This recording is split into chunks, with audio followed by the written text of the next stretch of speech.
Hello guys, കഴിഞ്ഞ എപ്പിസോഡിന്റെ അവസാനം ഇംസോള് സുൻജയെ meet ചെയ്ത് കാണും. കാരണം ഇവനെന്ന് മരിച്ചെന്ന് ഇവള് ടൈം ട്രാവൽ ചെയ്ത് വീണ്ടും പാസ്റ്റ് ഒക്കെ മാറ്റി കാണും. അതുകൊണ്ട് സുൻജയുടെ ലൈഫ് ഇതുവരെ അവൻ ഹിംസോളിനെ മീറ്റ് ചെയ്തിട്ടേ ഇല്ല. അങ്ങനെ അവൻ ഇപ്പൊ അവളെ പിടിച്ചിരുത്തിയേക്കുന്നത് ഇവൾ അവളുടെ ബോസിന്റെ അടുത്തിരുന്ന് ആ ബാഗ് കട്ടോണ്ടിരുന്ന് ഇവൻ കണ്ടു കാണും. അതുകൊണ്ട് അവനും ഇവിടുത്തെ സാധനങ്ങളൊക്കെ കട്ടോണ്ടുപോകാൻ വന്നേക്കോണെന്ന് പറഞ്ഞ് അവളെ ചോദ്യം ചെയ്യുമ്പോഴാണ് അവളാണ് ഇവനെ കണ്ടതോടെ മൊത്തത്തിൽ ഇമോഷണലായി കരയാൻ തുടങ്ങും. ഇത് കണ്ട് അവനും ഇപ്പൊ തന്നെ പോലീസിന് വിളിക്കാന്ന് പറഞ്ഞിട്ട് അവന്റെ ഫോൺ എടുക്കുമ്പോഴാണ് പെട്ടെന്ന് അവൾ അവിടെ നിന്ന് രക്ഷപ്പെട്ടു പോകാൻ വേണ്ടി ഇവൾ എടുക്കാമെന്ന ലെറ്ററിന് പകരം അറിയാതെ സുൻജയുടെ കയ്യിൽ നിന്ന് ലെറ്റർ എടുത്തോണ്ട് അവിടെ നിന്ന് ഓടിപ്പോകും. അങ്ങനെ അതിനുശേഷം അവളും വീട്ടിൽ ചെന്നിട്ട് ആരെയാണോ ജീവിതത്തിൽ മീറ്റ് ചെയ്യേണ്ടെന്ന് വിചാരിച്ച് അവനെ തന്നെ മീറ്റ് ചെയ്തല്ലെന്ന് പറഞ്ഞ് അവൾ ആലോചിച്ചിട്ട് ആ ലെറ്റർ ഓർന്ന് നോക്കുമ്പോഴാണ് ഇവള് ലെറ്റർ മാറിപ്പോയ കാര്യം അറിയുന്നത്. കാരണം സുൻജയ് ഫിലിം അവാർഡ് ഫംഗ്ഷന് വേണ്ടിയാ അവൻ ആ ലെറ്റർ എടുത്തോണ്ട് പോയെ. പക്ഷെ ഇവളുടെ ലെറ്റർ ഇപ്പൊ മാറി കിടക്കുന്നുണ്ട്. അവന് സ്റ്റേജിന്റെ ഫ്രണ്ട് വെച്ച് ഈ അവാർഡ് ആർക്കാ കൊടുക്കുന്നതെന്ന് വായിച്ചു നോക്കുമ്പോൾ അതിനകത്ത് ഇംസോളിന്റെ ആ ലെറ്റർ കണ്ട ഉടനെ ഇവന് എല്ലാവരുടെ ഫ്രണ്ടിൽ നാണം കിട്ടും. അതിനുശേഷം ഈ വീഡിയോ മൊത്തത്തിൽ ട്രെൻഡ് ആകുമ്പോഴാണ് അവന്റെ കൂട്ടുകാരനും അസിസ്റ്റന്റും കൂടെ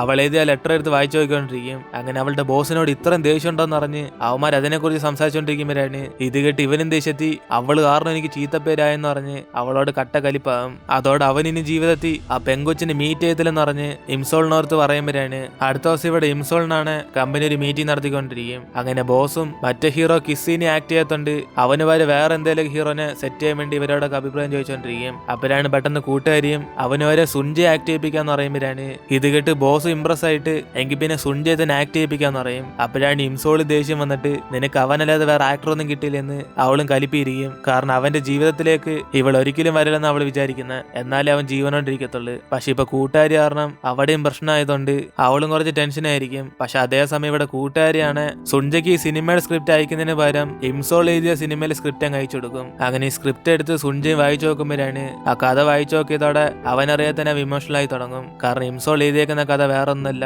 അവളുടെ ജീവിതത്തിൽ നടന്ന കഥയാ. അതായത് ഇവള് ടൈം ട്രാവൽ ചെയ്ത് സുൻജയെ രക്ഷിക്കാൻ വേണ്ടി പോയതും അവസാനം അത് പറ്റത്തില്ലെന്ന് ഉറപ്പായതോടെ ഇവർ തമ്മിൽ മീറ്റ് ചെയ്യാത്ത പോലെ അവൾ പാസ്റ്റിൽ ചെന്ന് എല്ലാം മാറ്റിയതൊക്കെ. അങ്ങനെ ഇതൊക്കെ വായിച്ചു നോക്കി അവനറിയാതെ തന്നെ കരച്ചിൽ വരുമ്പോഴാണ് പെട്ടെന്ന് അവിടേക്ക് വരുന്ന അസിസ്റ്റന്റ് അവനെ കണ്ടിട്ട് നീ കരയുവാണെന്ന് പറഞ്ഞ് സുൻജയോട് ചോദിക്കുമ്പോൾ ഇവന് ഷോക്കായിട്ട് ഞാനെന്തിനിപ്പോ കരയുന്നതെന്ന് അവൻ തന്നെ കൺഫ്യൂസ് ആയിരിക്കും. എന്നിട്ട് അവൻ ആ കഥ ഇഷ്ടപ്പെട്ടുകൊണ്ട് അടുത്ത ദിവസം അവർക്ക് ഓക്കെ പറയാൻ വേണ്ടി വരുമ്പോഴാണ് അതേസമയം അവിടേക്ക് വരുന്ന സുൻജയും ഹിംസോളിനെ കണ്ടുടനെ അവൻ ഈ സിനിമ വേണ്ട തീരുമാനം എടുക്കും. അതുകൊണ്ട് അവനും കുറച്ച് ആറ്റിറ്റ്യൂഡൊക്കെ ഇട്ട് ഇവൾ നാണം കെടാൻ വേണ്ടി അവൻ തന്നെ ഡയറക്റ്റായിട്ട് ചെന്ന് ഈ സിനിമയിൽ ആക്ട് ചെയ്യാൻ താല്പര്യമില്ലെന്ന് പറയാൻ പോകുമ്പോഴാണ് ഇവൻ പറയുന്ന മുമ്പേ തന്നെ ഇംസോള് നിന്നെ ഒന്നും സിനിമ ആക്ട് ചെയ്യിപ്പിക്കത്തില്ലെന്ന് അവൾ ആദ്യം തന്നെ എടുത്തു പറയും. ഇതോടെ അവനും മൊത്തം ഷോക്കായിട്ട് ഞാൻ റിജക്ട് ചെയ്യാൻ വന്ന് ഇവൾ എന്നെ റിജക്ട് ചെയ്യുന്നെന്ന് പറഞ്ഞ് അവൻ അസൂയാകും. അപ്പോഴാണ് ഇവൾ പറഞ്ഞു കേട്ട് ബോസും സുൻജിയോട് എന്തിനാണ് ഇങ്ങനെയൊക്കെ പറയുന്നതെന്ന് അവളെ വഴക്ക് പറയുമ്പോഴാണ് ഇംസോള് എന്റെ സിനിമയ്ക്ക് ഒരിക്കലും നിന്നെ ഹീറോ ആക്കത്തില്ലെന്ന് പറഞ്ഞിട്ട് അവളും പെട്ടെന്ന് അവിടെ നിന്ന് എഴുന്നേറ്റ് പോകും. ഇതോടെ ബോസും മൊത്തം ടെൻഷനായിട്ട് അവൾ പറഞ്ഞൊന്ന് കാര്യമായിട്ട് എടുക്കണമെന്ന് പറഞ്ഞ് സുൻജയോട് സോറി പറഞ്ഞുകൊണ്ടിരിക്കും. പക്ഷെ ഇവിടെ സുൻജയാണ് അവൾ പറഞ്ഞേ കേട്ടിട്ട് എന്നെ സിനിമ വേണ്ടെന്ന് പറയാനുള്ള കാരണം എന്താന്ന് അവന്റെ അസിസ്റ്റന്റിനോട് ചോദിച്ചോണ്ടിരിക്കും. അപ്പോഴാണ് ഇത് കേട്ട് അവനും ഒരേ ശിവന് റൊമാൻസ് വരാത്ത കാര്യം നാട്ടുകാർ മൊത്തം അറിഞ്ഞാണെന്ന് പറയും. അതോടെ അവനും ദേഷ്യത്തി എനിക്കാണോ റൊമാൻസ് വരാത്തതെന്ന് പറഞ്ഞ് അവനും മറ്റവനോട് ദേഷ്യപ്പെടും. അതോടെ അവനും ഇനി അവളെ തിരിച്ച് വിളിച്ചാൽ പോലും ആ സിനിമ ആക്ട് ചെയ്യത്തില്ലെന്ന് പറയുമ്പോഴാണ് അടുത്ത സീനി സുൻജയ് തന്നെ അവളെ കാണാൻ വേണ്ടി കമ്പനിയിലേക്ക് ചെല്ലും. അങ്ങനെ ഇവനെ കണ്ടിട്ട് അവളും പോകാൻ നോക്കുമ്പോഴാണ് പെട്ടെന്ന് അവൻ ഇവളെ ഇതേ ലെറ്റർ എടുത്തങ്ങ് വായിക്കും. ഓ, നിന്റെ ബോസിനോട് നിന്നെ കുറെ ദേഷ്യം ഉണ്ടെന്ന് തോന്നില്ല, ഇത് നേരിട്ട് നിന്റെ ബോസിനോട് ചെന്ന് കാണിച്ചാൽ നിന്നെ ജോലിന്ന് പുറത്താക്കും. ഇതിന് അവനും പറയുമ്പോഴാണ് ഇത് കേട്ട് അവളും പേടിച്ചിട്ട് ഈ ലെറ്റർ കാണിച്ച് ഇവള് ബ്ലാക്ക് മെയിൽ ചെയ്യണം ചോദിക്കും. അപ്പോഴാണ് അവനും ഈ ലെറ്റർ അവളുടെ ബോസിനോട് കാണിക്കണ്ടെങ്കിൽ ഇവൾ എടുക്കാൻ പോകുന്ന സിനിമയിൽ ഇവനെ ഹീറോ ആക്കാൻ വേണ്ടി പറയും. പക്ഷെ അവളാണ് ഒരിക്കലും ഇവനെ ഹീറോ ആക്കത്തില്ലെന്ന് പറയുമ്പോഴാണ് ഇത് കേട്ട് അവനും അതിനെന്തെങ്കിലും റീസൺ ഉണ്ടെന്ന് ചോദിക്കും. അതുകൊണ്ട് അവൾ ഇവന്റെ അടുത്ത് നിന്ന് എങ്ങനെയും ഒഴിഞ്ഞു മാറാൻ വേണ്ടി ആ സിനിമയിലെ ക്യാരക്ടർ ഇവന് സ്യൂട്ട് ആകത്തില്ലെന്ന് പറയുമ്പോഴാണ് അവൻ അഡ്ജസ്റ്റ് ചെയ്ത് എങ്ങനെയൊക്കെ ആക്ട് ചെയ്ത് തരാന്ന് പറയും. പക്ഷെ എന്നിട്ട് അവള് ഇവന്റെ കൂടെ ഒരിക്കലും ക്ലോസ് ആവില്ലെന്ന് പറഞ്ഞിട്ട് അവളുടെ സിനിമ ആക്ട് ചെയ്യാൻ വേണ്ടി വേറെ ഹീറോ നോക്കി വെച്ചേക്കെന്ന് പറഞ്ഞിട്ട് അവൻ അവോയ്ഡ് ചെയ്തങ്ങ് വിടും.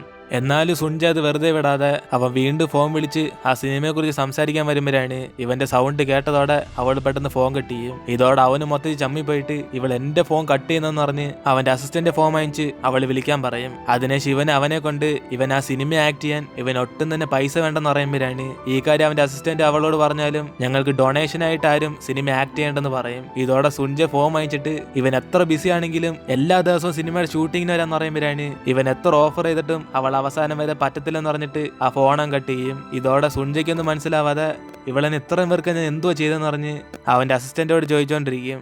അതിനേശം അന്ന് രാത്രി ഇംസോളിന്റെ അമ്മയും അമ്മൂമ്മയും വിളിച്ചോണ്ട് പുറത്തേക്ക് വരുമ്പോഴാണ് ഇവർ വേസ്റ്റ് ഇടുന്ന സമയം നോക്കി അമ്മൂമ്മ നൈസിന് അവിടെ നിന്ന് മുങ്ങും. അതോടെ അമ്മയും മൊത്തം ടെൻഷനായിട്ട് ഇവരെവിടെ പോയെന്നറിയാതെ എല്ലാരോടും ഫോൺ വിളിച്ചറിയും. ഇതോടെ ഇംസോളും ടെൻഷനായിട്ട് അവൾ അപ്പം തന്നെ പോലീസ് സ്റ്റേഷനിലേക്ക് ചെല്ലും. ഇതേ സമയം ചേട്ടനും കൂട്ടുകാരും കൂടെ അമ്മമ്മയെ അന്വേഷിച്ച് റോഡ് ഫുൾ അന്വേഷിച്ചോണ്ടിരിക്കുമ്പോഴാണ് അവരാണ് ഇതൊന്നും തന്നെ മൈൻഡ് ചെയ്യാതെ ഒരു കടയിൽ വന്ന് ഫുഡ് ഓർഡർ ചെയ്തോണ്ടിരിക്കും. പക്ഷെ ഈ കടയിലെ ഓണർ വേറെ ആരുമല്ല, നമ്മുടെ സുൻജയുടെ അച്ഛനാണ്. അതിനുശേഷം അച്ഛൻ അവരോട് സംസാരിക്കുമ്പോഴാണ് അച്ഛന് മനസ്സിലാവുന്നത് ഇവരുടെ വീടിന്റെ ഓപ്പോസിറ്റ് ആയിരുന്നു ഇവർ താമസിച്ചതെന്ന്. അതോടെ അവരുടെ ചിരിച്ച് സംസാരിച്ചോണ്ടിരിക്കുമ്പം അവിടേക്ക് സുൻജ അവന്റെ അച്ഛനെ കാണാൻ വേണ്ടി വരും. അപ്പോഴാണ് ഇവനെ കണ്ടതോടെ അമ്മൂമ്മ പെട്ടെന്ന് ചാടി എഴുന്നേറ്റ് എന്റെ ഹസ്ബൻഡ് തിരിച്ചെത്തി എന്ന് പറഞ്ഞ് അവനെ പിടിച്ച് ശല്യം ചെയ്യുമ്പോഴാണ് അച്ഛൻ ഇതെന്റെ മോനാന്ന് പറഞ്ഞ് അവരെ പിടിച്ച് മാറ്റിയിടാൻ നോക്കും. അപ്പോഴാണ് അമ്മൂമ്മയുടെ കയ്യിരുന്ന് ഒരു ഫോട്ടോ തറയിലേക്ക് ഇടുന്നത്. ഇതെടുത്ത് സുൻജയുടെ അച്ഛന് വായിച്ചു നോക്കുമ്പോഴാണ് അതിന്റെ പുറകെ ഇവര് കുറച്ച് സുഖമില്ലാത്തതെന്ന് പറഞ്ഞ് വീടിന്റെ അഡ്രസ്സൊക്കെ അതിനകത്ത് ഇങ്ങനെ എഴുതി വെച്ചേക്കും. അപ്പോഴാണ് ഈ കാര്യം അച്ഛനും സുൻജയോട് പറയുന്നത്. അങ്ങനെ അവൻ ആ ഫോട്ടോയെ കണ്ടതോടെ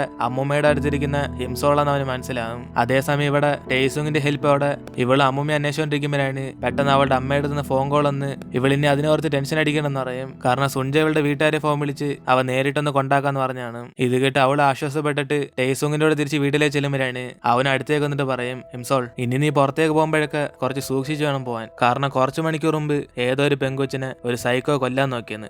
അവൾ ഭാഗ്യത്തിന് രക്ഷപ്പെട്ട് പോലീസ് സ്റ്റേഷനിലേക്ക് വന്ന് ഞങ്ങൾ അവൻ ആരാന്ന് കണ്ടുപിടിച്ചിട്ടില്ല, അതുകൊണ്ട് നീയും കുറച്ച് സേഫ് ആയിട്ടിരിക്കണം എന്ന് ഇവനും പറയുമ്പോഴാണ് അവൾ മൊത്തം ഷോക്കായി പോകും. ഇനി ഒരു പക്ഷെ ആ സൈക്കോല ആയിരിക്കുമെന്ന് പറഞ്ഞ്. പക്ഷെ സത്യത്തിൽ അത് അവൻ തന്നെയാ. അവനെ ഇന്ന് രാത്രി ഒരു പെങ്കൊച്ചിനെ കൊല്ലാൻ വേണ്ടി പോയി കാണും. അതിനുശേഷം അവനും പറ്റുവാണെങ്കിൽ വർക്ക് കഴിഞ്ഞിട്ട് വീട്ടിലേക്ക് പോകാൻ വേണ്ടി ഇവനെ വിളിച്ചാൽ മതി എന്ന് പറയുമ്പോഴാണ് ഇത് കേട്ട് അവളും ഇതൊക്കെ നിന്റെ ഗേൾഫ്രണ്ടിനോട് പോയി പറയണമെന്ന് പറഞ്ഞ് അവനാക്കി വിടും. അപ്പോഴാണ് അവനും പിന്നെ നീ എന്റെ ഗേൾഫ്രണ്ട് അല്ലാതെ ബോയ് ഫ്രണ്ട് ആണെന്ന് പറഞ്ഞ് അവളെ തിരിച്ചാക്കിയിട്ട് അവൻ അവിടെ നിന്ന് പോകും. അപ്പോഴാണ് പുറയുന്ന സുൻജയുടെ സൗണ്ട് കേൾക്കുന്നത് ഇതാരാ നിന്റെ ബോയ് ഫ്രണ്ട് ആണെന്ന് പറഞ്ഞ്. ഇതോടെ അവള് മൊത്തം ഷോക്കായിട്ട് എന്നെ അന്വേഷിച്ച് വീട് വരെ വന്നോന്ന് പറഞ്ഞ് അവനായിട്ട് പ്രശ്നം ഉണ്ടാക്കാൻ നോക്കുമ്പോഴാണ് അവനും പെട്ടെന്ന് കാറിൽ നിന്ന് അവളുടെ അമ്മമ്മയെ വിളിക്കാൻ വേണ്ടി പോകും. പക്ഷെ ഇവളിതൊന്നും അറിയാതെ നീ വിളിച്ചാലും ഞാൻ കാറിൽ കയറത്തില്ലെന്ന് കുറച്ച് ആറ്റിറ്റ്യൂഡൊക്കെ ഇട്ടിരിക്കുമ്പോഴാണ് അവൻ ഇത് കേട്ട് ചിരിച്ചിട്ട് എന്തുവാ കാര്യം എന്നറിയാതെ നീ ആദ്യം സംസാരിക്കില്ലെന്ന് പറയും. പക്ഷെ അവളാണ് എന്ത് കാര്യമാണെങ്കിലും ഞാൻ ആ കാറിൽ കയറത്തില്ലെന്ന് ഇവളും പറഞ്ഞുകൊണ്ടിരിക്കുമ്പോഴാണ് അവൻ ഇത് കേട്ട് ചിരി വരും. അപ്പോഴാണ് അവളും ദേഷ്യത്തി ഞാൻ പറയുന്നേ കേട്ട് നിന് ചിരി വരുമെന്ന് പറഞ്ഞ് അവിടുന്ന് പോകാൻ നോക്കുമ്പോഴാണ് പെട്ടെന്ന് ഇവളാരെ പിടിച്ചു നിർത്തും. ഇതോടെ അവള് സുൻജ എന്ന് പറഞ്ഞ് വഴക്കുറഞ്ഞ് തിരിഞ്ഞു നോക്കുമ്പോഴാണ്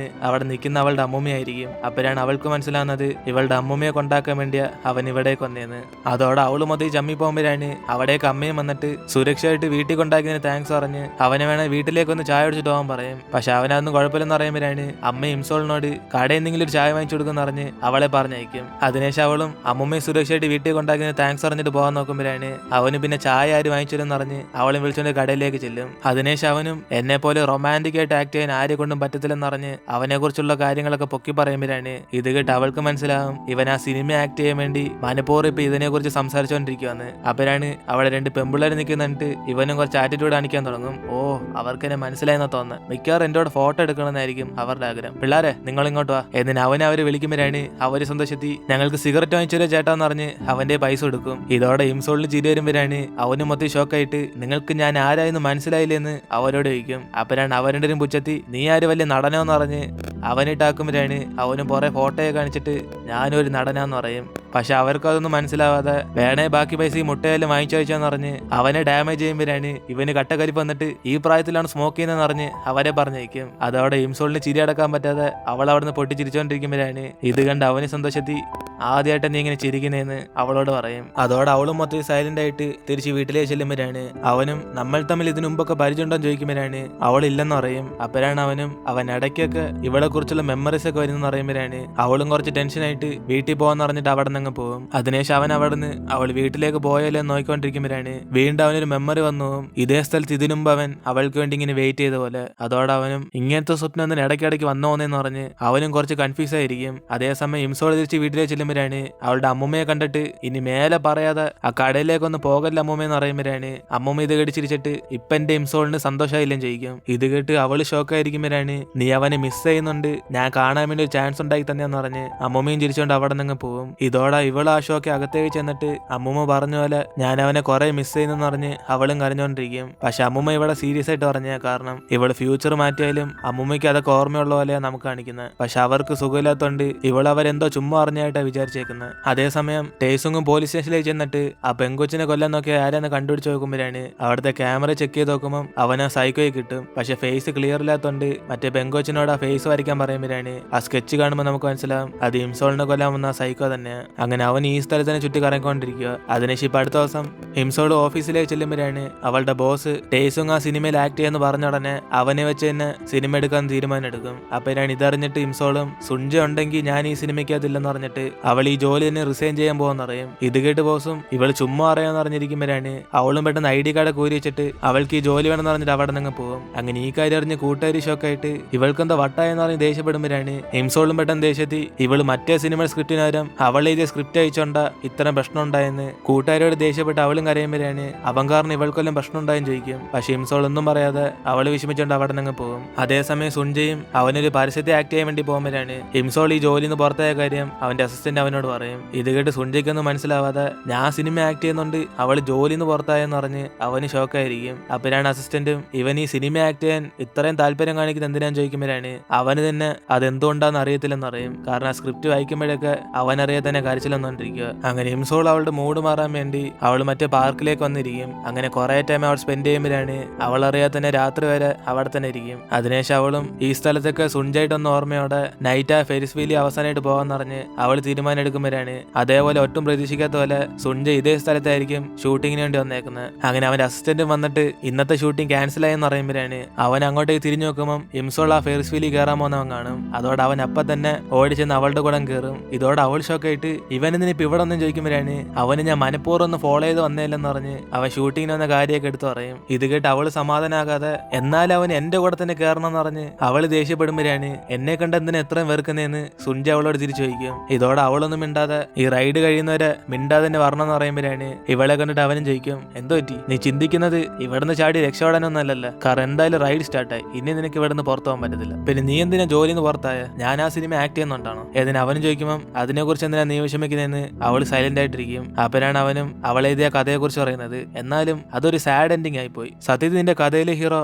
അവളെ കുറിച്ചുള്ള മെമ്മറി ഇല്ലാതെ തന്നെ അവസാനം വരെ ജീവിച്ചു പോവോ അങ്ങനെയാണ് അതൊരു വിഷമമായിട്ടുള്ള എൻഡിങ് ആയി പോയല്ല. എനിക്ക് ഹാപ്പി എൻഡിങ് ഇഷ്ടം എന്ന് ഇവൻ പറയുമ്പോഴാണ് അവളും ആരും പറഞ്ഞു ഇതൊരു സാഡ് എൻഡിങ് ആണ് ഇതൊരു ഹാപ്പി എൻഡിങ്. ഹീറോയിന്റെ ഭാഗത്ത് നോക്കുവാണ് അവൾ ആഗ്രഹിച്ച പോലെ അവൾക്ക് ഇഷ്ടപ്പെട്ട പയ്യനെ ജീവനോടെ സേഫ് ആക്കാൻ സാധിച്ചു എന്ന് അവൾ പറയുമ്പോഴാണ് അവനും പക്ഷെ അവൾക്ക് അവളുടെ ലവിനെ നഷ്ടപ്പെട്ടില്ല. അവനില്ലാതെ സന്തോഷിട്ട് അവൾക്ക് ജീവിക്കാൻ പറ്റുമോ? ഞാൻ പറഞ്ഞില്ല ഇതൊരു സാഡ് എൻഡിങ് എനിക്ക് എന്റെ ഒന്നും ഇഷ്ടപ്പെട്ടില്ല എന്ന് ഇവൻ പറയുമ്പോൾ അവളും ദേഷ്യത്തി എങ്കിൽ പിന്നെ നീ എന്തിനാ ഈ സിനിമ ആക്ട് ചെയ്യുന്നത് ആരും നിന്നെ ഫോഴ്സും ചെയ്തില്ലല്ലോ നിനക്ക് ഇതല്ലാതെ കുറെ സിനിമ ഓഫറൊക്കെ വരുമല്ലോ പിന്നെന്തിനാ നീ ഈ സിനിമ മാത്രം ചൂസ് ചെയ്യുന്നത് എന്ന് അവളും ദേഷ്യപ്പെടുമ്പോഴാണ് അവനും പറയും എന്താണെന്ന് അറിയത്തില്ല ഈ സ്ക്രിപ്റ്റ് വായിച്ചോടെ ഈ സിനിമയിലെ കഥ ഞാൻ എക്സ്പീരിയൻസ് ചെയ്ത പോലെ എനിക്ക് ഫീൽ ആവുന്നു. എന്താണെന്ന് അറിയത്തില്ല ഇതേപോലെ കുറെ സ്വപ്നം വരുന്നു. പിന്നെ സ്ക്രിപ്റ്റ് വായിച്ചു നോക്കുമ്പോഴൊക്കെ ഞാൻ കരാറുണ്ട്. കൂടാതെ ഈ സ്ഥലത്തും ഞാൻ ഇതിനും വന്ന പോലെ എനിക്ക് തോന്നുന്നു. ഞാൻ ഇതിനുമ്പ് ഇവിടെ വന്നിട്ടേ ഇല്ല പക്ഷെ ഞാൻ ഇവിടെ വന്ന പോലെ എനിക്ക് ഫീൽ ആവുന്നു. അതുകൊണ്ടാ ഞാൻ വേറെ സിനിമയെക്കാളും ഈ സിനിമയോട് ഇത്രയും ഫോക്കസ് കൊടുക്കുന്നത്. എനിക്കങ്ങനെ ഫീൽ ചെയ്തോളെ എന്ന് ഇവരും ചോദിക്കുമ്പോഴാണ് അവൾ ഇമോഷണൽ ആയിട്ട് അവനോട് ചോദിക്കും ഒരു പക്ഷേ നീ എന്റെ കൂടെ ഈ സിനിമ ചെയ്യുന്നുണ്ട് നിനക്ക് മരിക്കേണ്ടി വന്ന നീ അതിന് സമ്മതിക്കോ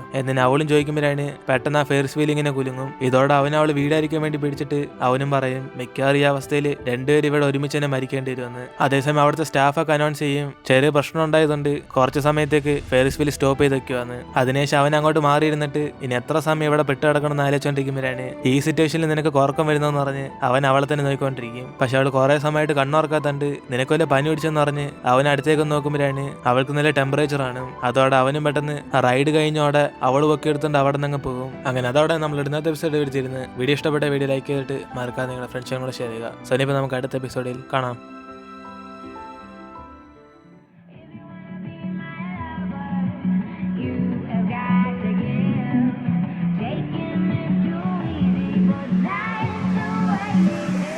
Shiv Edits.